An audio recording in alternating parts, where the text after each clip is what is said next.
Guys main gate দিয়ে পই পই করে আগাচ্ছি সামনের গেটের।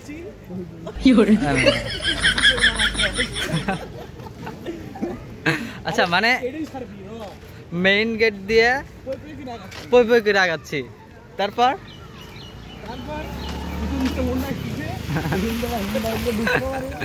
ব্লগের ব্লগের মাস্টার আছে ওরা,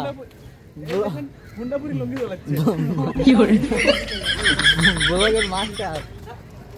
যাই হোক মানে মেইন গেট থেকে আমরা যাবো আবার সেকেন্ড গেটে। সেকেন্ড গেট থেকে টিকিট কাটতে হবে। ওটা পিছনে যেটা দেখতেছেন ওটা হলো মেইন গেট, ওইখানে লেখা বড় করে গ্রিনভিল পার্ক। আর সামনে যেটা যাচ্ছি সেটা এখান থেকে টিকিট কাটার পরে ভিতরে ঢুকতে হবে। সামনে দেখাই, এটা হলো দ্বিতীয় গেট আর কি, এখান থেকে টিকিট কাটতে হবে। প্রবেশ মূল্য 60 টাকা। ওই যে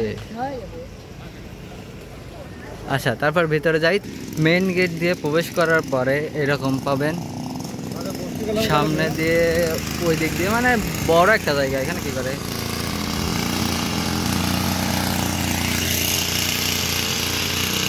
এটা হলো পুরো ভিউ দেখাচ্ছে এই মনিটরে।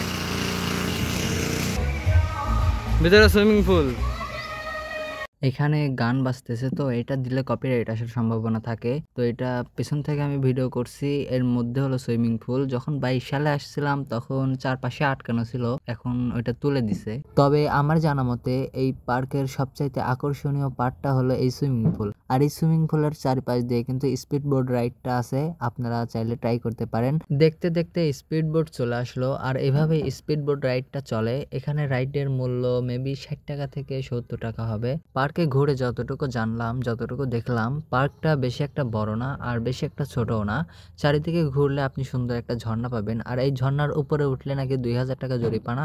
ঝর্ণাটা কৃত্রিম হলেও আমার কাছে বেশ ভালো লাগছে, এবং উপরে দেখেন স্পাইডারম্যান ঝুলে আছে, এটা কিন্তু খুব দারুণ। বাস্তবে কখনো বুলেট ট্রেন দেখি নাই, আবার বুলেট ট্রেনের স্টেশনও দেখি নাই। আমি আজকে বুলেট ট্রেনের স্টেশন আপনাদেরকে দেখাবো এবং আমি নিজেও দেখবো, আসেন। এই হলো গরিবের বুলেট ট্রেন স্টেশন, এখানে বুলেট ট্রেন চলে। ভিডিও বেশি বড় করব না, ভিডিও সংক্ষেপে যতটুকু দেখানো যায় আমি ততটুকু দেখানোর চেষ্টা করব। এবং একটা বিষয় মাথায় রাখবেন, কখনো গরমের সময় কোথাও ঘুরতে যাবেন না। গরমের সময় ঘুরতে গেলে আপনি একদম পুরো শেষ। সারাটা দিন খুবই গরম এবং খুবই টায়ার্ড হয়ে গেছিলাম। গরমের সময় জার্নি করে যাওয়া আবার ওইখানে ঘোরা এমনিতেই বোরিং ফিল হবে, খুবই খারাপ অবস্থা। এখানে সুইমিং পুলের পাশাপাশি সুন্দর আরো একটি জায়গা আছে, যেখানে পাহাড় বললে ভুল হবে, পাহাড়ের মতো, যেখানে দাঁড়ালে পার্কের পুরো ভিউটা দেখা যায় এবং উপলব্ধি করা যায়। ওটার চারপাশে ফুল এবং মাঝখানে ফুলের বাগান এবং লাভের একটা গাছ আছে। সেখানে কিছু ফটোশুট করছিলাম এবং ভিতরে যে আমরা এগুলা দেখলাম যে প্রাকৃতিক যে গ্রামীণ পরিবেশে আগেকার মানুষ যেরকম ভাবে জীবনযাপন করতো ঠিক সেম ভাবে এখানে তুলে ধরা হয়েছে।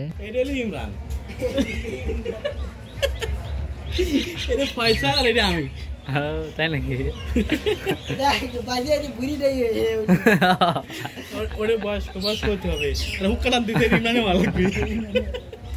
এই কি কথা করলো দেখছেন গাইস, আজ আমি রোগা পাতলা বললে আমাকে হুক্কা টানা পার্ট দিয়ে দিল।